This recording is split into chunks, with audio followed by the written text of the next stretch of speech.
ইরানের কৌশলে চাপে যুক্তরাষ্ট্র, হরমুজ প্রণালীতে নতুন শঙ্কা। ১৯৮৩ সালের পর সর্বনিম্নে যুক্তরাষ্ট্রের কৌশলগত তেলের মজুদ।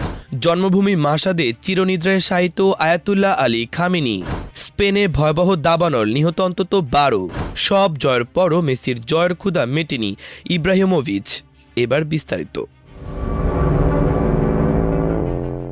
পারস্য উপসাগরীয় অঞ্চলে ইরানের অসম যুদ্ধ কৌশল নিয়ে নতুন করে উদ্বেগে পড়েছে যুক্তরাষ্ট্র। সামরিক বিশ্লেষকদের মতে হরমুজ প্রণালীতে সীমিত পরিসরে নৌমাইন ব্যবহার করেই ইরান বৈশ্বিক জ্বালানি সরবরাহ ও আন্তর্জাতিক বাণিজ্যে বড় ধরনের অস্থিরতা সৃষ্টি করতে পারে। যুক্তরাষ্ট্রের মেরিন কোরের সাবেক কর্মকর্তা ড্যান গ্রেজিয়ার বলেছেন, ইরানকে বড় আকারের সামরিক অভিযান চালানোর প্রয়োজন নেই। ছোট ছোট বিঘ্নই মার্কিন বাহিনীকে কঠিন চ্যালেঞ্জের মুখে ফেলতে পারে। তার মতে এই পরিস্থিতি ওয়াশিংটনের জন্য বড় কৌশলগত ধাঁধায় পরিণত হয়েছে। ইরান যুক্তরাষ্ট্র উত্তেজনার মধ্যে যুক্তরাষ্ট্রের কৌশলগত তেলের মজুদ ১৯৮৩ সালের পর সর্বনিম্ন পর্যায়ে নেমে এসেছে। দেশটির জ্বালানি বিভাগের তথ্য অনুযায়ী ৩রা জুলাই শেষ হওয়া সপ্তাহে মজুদ কমে দাঁড়িয়েছে ৩১৯.৫ মিলিয়ন ব্যারেল।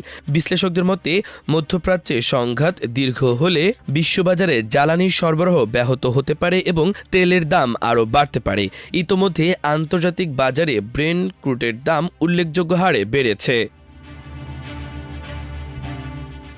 ইরানের সর্বোচ্চ নেতা আয়াতুল্লাহ আলী খামেনিকে তার জন্মভূমি মাসাদে ইমাম রেজা মাজারে রাষ্ট্রীয় মর্যাদায় দাফন করা হয়েছে। শেষ জানাজা ও শোকযাত্রায় লাখো মানুষ অংশ নেন। এর আগে ইরাকের নাজাফ শহরেও তার স্মরণে শোকযাত্রা অনুষ্ঠিত হয়। সেখানে ইরানের প্রেসিডেন্ট মাসুদ পেজেশকিয়ান সহ শীর্ষ নেতারা উপস্থিত ছিলেন। এদিকে ইরান ও যুক্তরাষ্ট্রের পাল্টাপাল্টি হামলার ঘটনায় পুরো মধ্যপ্রাচ্যে উত্তেজনা আরও তীব্র হয়েছে।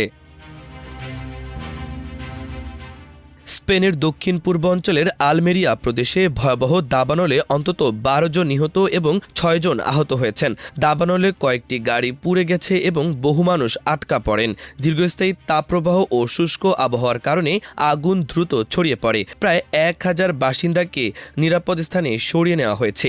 আগুন নিয়ন্ত্রণে শতাধিক দমকল কর্মীর পাশাপাশি সামরিক জরুরি ইউনিটও অভিযান চালাচ্ছে। বিশ্বকাপে মিশরের বিপক্ষে নাটকীয় ম্যাচে ২ গোলে পিছিয়ে থেকেও লিওনেল মেসির অনুপ্রেরণায় দারুণ প্রত্যাবর্তন করে আর্জেন্টিনা। একটি গোল ও একটি অ্যাসিস্ট করে দলকে ৩-২ ব্যবধানে জিতিয়ে কোয়ার্টার ফাইনাল নিশ্চিত করেন তিনি। ম্যাচ শেষে আবেগে কেঁদে ফেলেন আর্জেন্টাইন অধিনায়ক। মেসির এই অসাধারণ পারফরম্যান্সের প্রশংসা করে সুইডিশ কিংবদন্তি জলাতন ইব্রাহিমোভিচ বলেন, বিশ্বকাপ, ব্যালন ডি অর সহ সব শিরোপা জয়ের পরও মেসির জয়ের ক্ষুধা একটুও কমেনি। এটাই তাকে অন্যদের থেকে আলাদা করেছে। মাল্টিমিডিয়া ডেস্ক, আমার দেশ।